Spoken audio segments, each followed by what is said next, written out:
So guys, how's it going? I'm Baron J67 with Level 1 Gaming, and we have Toby here with Last Oricru. the Last Oricru.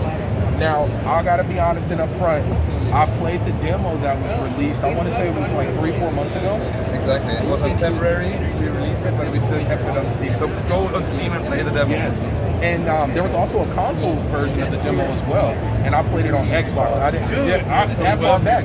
Yeah, and I played it on the Xbox. I completed the demo, and it was actually a pretty hefty demo. It was around, I want to say like 3-4 hours. Absolutely. It was like 56 gigs or something like that. Exactly. Yeah. Very solid game.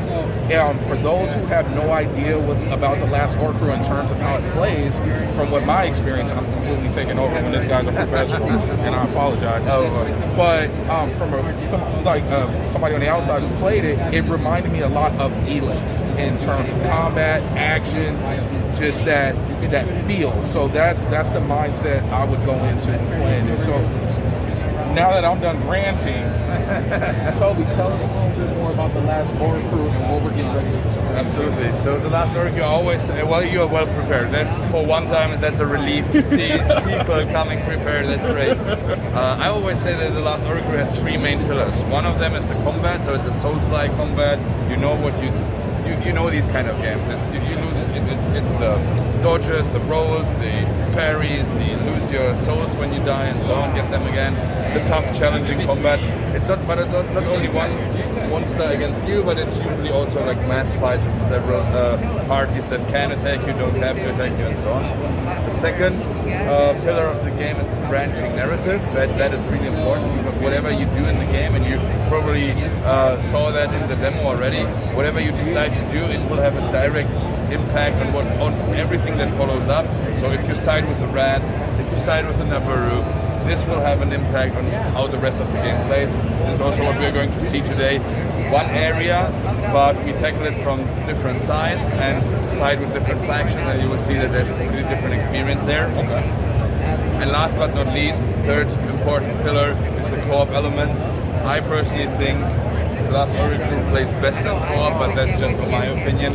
It's of course a single-player action RPG, but the co-op is very strong, makes it so much better in my opinion, because there's like this links, this extra features that are in the game that support the co-op gameplay. Like for instance, there's a lightning rod which I will show you. When I zap you, it creates this chain between us. If we catch anyone in between, we'll zap them to death. But this needs us to coordinate and walk together through the map and make sure that we don't get hit, so that the chain doesn't break and so on. So these kind of zap me, revive me, come with me, go left, go right. Okay. These kind of things is what I really think is strong. So I know that you mentioned co-op is the third major pillar of this title. Is it couch co-op? Are we going to have also online play? Absolutely. So right now on the demos, it's offline couch co-op, so split screen, like in the good old days. Yeah. And we played Baldur's Gate Dark Alliance. That one is, in my opinion, one of the best co-op games ever. Anyway, so that is how it started. But due to public demand, we decided that online co-op has to be there as well. Yes. But that won't release before. That won't arrive before release. So on release, there will be an online co-op. Okay. Right now, today, we are going to play the split screen. Okay. Do we have a planned release date at this point? Unfortunately not. So we are right now thinking of Q3, Q4 this year. Okay. But we don't have a precise date yet, but follow the social media, you will know. Follow me on Twitter, I will tell you. So let's go to the right here. Yeah. Let's go. Let's jump into it. So, in this particular situation, we are later in the game. So here's this kind of fortification bridge thingy, and we have to, in that gameplay, defend it. So you know the relationship system already. These are the three factions of the game: the Nabaru, the Redkin, the Broken. Those like us right now. The Redkin, they hate us, and the Broken are kinda they don't hate us, but they don't invite us to their barbecue dinners either. So and we are right now on trying to save or help the Nabaru protect this area here. Okay. So in the way how the co-op works here is that I am player one. I am the one who has to push the narrative forward. Okay. So I have to trigger the dialogues. I have to make the decisions. But it's just a technicality. So I have to trigger these things. However, you are not bound to me. You can do whatever you want. It's meanwhile, right? So I have to talk to this dude and make sure that he gives me the quest. You could freely, you could roam the world. You can attack. You are not bound to me at all, and so on. So that is pretty cool. Unfortunately, oh, there you go. You are not bound to me and can do whatever you think is great. Now, do my actions affect your story? Very good question. So since I'm pushing the narrative forward, they don't. But what you can do as a compromise, it's a hop on, hop off system. Ooh. So I start the game myself, and then I say, you know what, you want to join me? You say yes, of course. If you do so, you will be matched with my level. So right now I'm level 15, so you're level 15 as well. If you join my game, you can get you can respec your character the way you want. Oh. And now that's the compromise, because player 2 can't do the decision, only we can kick you at any point and re-invite you, and then you can say, you know what, I don't want to be the mage character anymore, I will respec everything into strength, and you can freely choose how you would spec your character at any save beacon. Wow. We are having the same inventory, so you can't leave with my. That was my next question. So you can't leave with my precious items, but you can equip everything I have. So the last point before we go into some action is, if you press the right trigger here, you connect to the opponent. There's no opponent. Okay.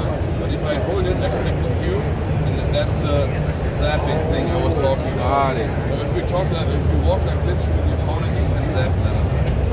Okie dokie. Let me move the train here so that we can jump over the bridge. Okay. Oh shoot, be careful, the rats are shooting at us. Alright. When we jump over, make sure to jump in a moment so that you don't get hit in mid-air, because if you drop into the water, you die like this. Okay, give me a second. Yep. Yeah, see, I just said it, and I got hit mid-air. You can go in and try and fight them, but be careful, there's someone waiting. Got it. And you know what? Actually, that's something I wanted to bring up. How jarring it was in a good way, or not jarring, how surprising it was when I got into combat in the original demo that you guys released on console, to experience that Soulsborne combat. Yeah. Like, it caught me off guard, and I was like, oh crap, this is heavy. I thought it was going to be more of a combo, button. Yeah, no, this is very strategic, and you really have to put in time into this. Like, it's no just button mashing. Will not save you. Exactly. So let's As I'm dying. Don't die on me, brother. Okay, good. There we go. And can I accidentally attack you? No. Okay. Whew. Don't fall in the water. And now go, let's zap that guy there. This one Oh, there. okay. Let's do it. Go up there. Oh, shit, I'm bringing it. I was hit in the back. Who was there? Oh, bow shooters. Let's do We it. have to get them. Dodge roll. Nice. Oh, you're being followed. Be careful. I'll try to zap Why did I lock you? I'll zap you. Damn. You have to push the button. Yeah. Once. Oh, once. Got it. There you go. Zap. Oh, there's another one. Where? Up top. Oh, there you go. I shoot him down. Zip. Nice. Goodbye, brother. Okay, let's go. Nice one. Next right here. All right. Behind you. Behind you. Nice, good one. Great one. I'm loving this greatsword. By the way, with Y you can use the potion if you need. Oh, got it. So, I don't want to annoy you too much about the plot, of course. So there's this sci-fi medieval world. You are stranded here. You are part of the original crew or recruit. Yeah. So you are actually on an alien. You are the alien on that planet, and you have to find your way back. And you need to find your purpose, what you're doing there, and how you get home. So just remember this to be ready. Oh, okay. So let's replay the same area, the same game, but instead of siding with the Nabaru, we are right now siding with the Ratkin. Ah, okay. And you will see that the game will play completely different. Now we're not defending that place anymore. Now we are attacking. Ah, got it. And as the real rats we are, see we are now friends with the Ratkin. As the real rats we are now going through the sewers. Okay. So let's continue. Don't fall into the water. Got it. I'll follow your lead. Yeah, let's go. Now, is there going to be character customization? No, unfortunately not. You will play as silver. Okay. I remember that in the demo. I didn't know if that was still going to be. It's not bad. It was a lot of voice acting. Here. Yeah. You want to let him take this and talk about the game? Oh. You good? Yeah, we're good. Okay. But yeah, it was a lot of voice acting, a lot of lines. Is the whole game going to be voice acted? Absolutely, yes. So one of the big focus for the developers, or the main focus actually, is the narrative. They want to make sure that the game, that the plot is cool, that it's interesting, and it's an RPG rather than a Souls-like in the sense of, like in the most Souls games, it's like there's like a cryptic backstory. Yeah. Here it's like more like straighter story. When you go up here the stairs, there's a bow shooter I need you to take care of. Look, sword and board. Yeah. Get him. Nice one. Perfect. I will go ahead and hammer bro here. But if you And he falls in the water. There. Now, is there going to be moments in the game when you're in, while you're dual screening or co-op, that you have to work together in terms of like puzzles or anything like that? Absolutely. Okay. Absolutely. So there are puzzles, of course, but there's also like environmental things that help you with bosses, for instance. So there's this spider boss. You might have seen that in the demo. The one I'm not under sure. the castle? Yeah. So and if you're playing in co-op, one of them can pull the aggro of the spider, and the other one can pull a lever and throw an iron gate on top of it, which insta-kills the spider. So these kind of puzzles are in there as well. Okay. So remember earlier when we went here, there we had this little fight with the spider, with the rats, and I was laughing at you. Now there's a boss fight here. So if we go that path, if we are attacking that area, the dude where I told you, remember this dude is now a boss here. So in one playthrough, when you're siding with them, he's an NPC who gives you valuable information or gives you a quest or something. In this playthrough, he's a boss. So what this is supposed to show you is that with your actions, you have a direct impact on the entire world, on the levels, on the areas, how they're playing, who you're fighting, who's hostile towards you, and so on. So hours-wise at this point, what are we looking at? What are you expecting for just a run-through of the main story? 15 to 20, but you know that's what the devs say, so it always depends. We will see when the first real players play that, and but 15 to 20 hours is what the estimate is. Okay. Be careful.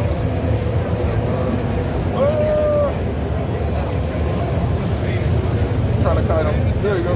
Don't fall in the water, there's people behind you. Oh, thank you. Environmental dips. Hate those. I remember those trebuchet guys being real hardcore. Yeah. Punch. There we go. Nice one, easy. No problem at all. Telling you. But there's Hammer Bro here, so be careful. Okay. Hammer Bro is nasty. Oh, you're not kidding. You get harder than the boss. Oh. Beat the boss one run and get hit by. But since we are in co-op, I can revive you. See, Yeah? there we So, go. there Help. we go. Everything planned. Yeah, but the idea is just here to show you that since we do another path, it's the same area, it's the same level pretty much, but it plays differently. And this also adds replay value to the game. So if you need to replay the game, do the decisions differently, or play or talk with your friend about the game, you might have a completely different experience than you had. Because you did something differently and the areas played out differently. You can always rethink your decision, so it's not like you have to stick to the path you have chosen. Okay. You can always, at most of the points, you can change your mind. Okay. So you don't have to stick to the number with the rats for all the time. So I can befriend a group and then go against them in the future Exactly.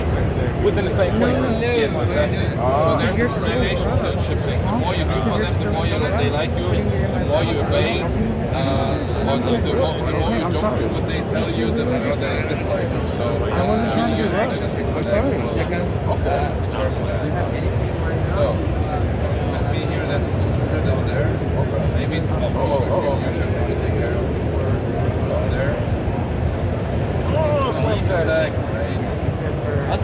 Right. Don't fall in the water here. Okay. Ah, no. Uh-oh. Oh, first of all, what's the next step?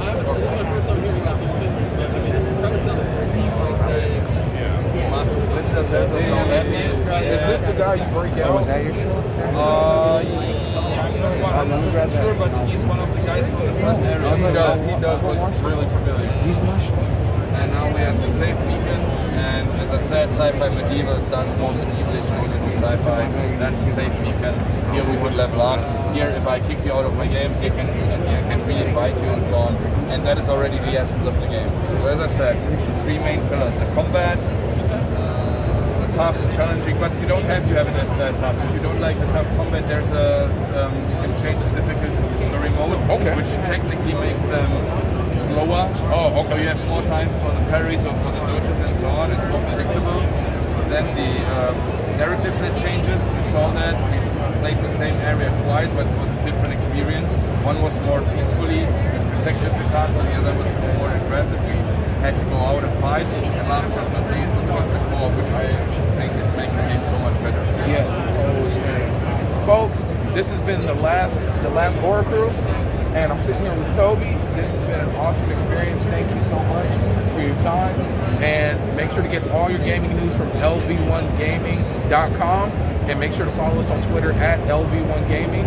And it's a lot of content going up on YouTube, so turn on those notifications.